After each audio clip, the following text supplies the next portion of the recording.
আমাদের বিদ্যালয়ের শিক্ষার্থীরা বাগান করার প্রজেক্ট নিয়েছে হাতে। তারা ছাদ বাগান করবে।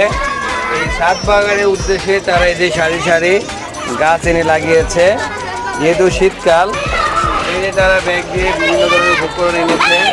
মরিচ গাছ, তবে বেশিরভাগই মরিচ গাছ। এটা হচ্ছে বেগুন গাছ। তারা বেগুন গাছ লাগিয়েছে সারি সারিভাবে। এখানে এই যে এগুলো হচ্ছে মরিচ গাছ পর্যাপ্ত।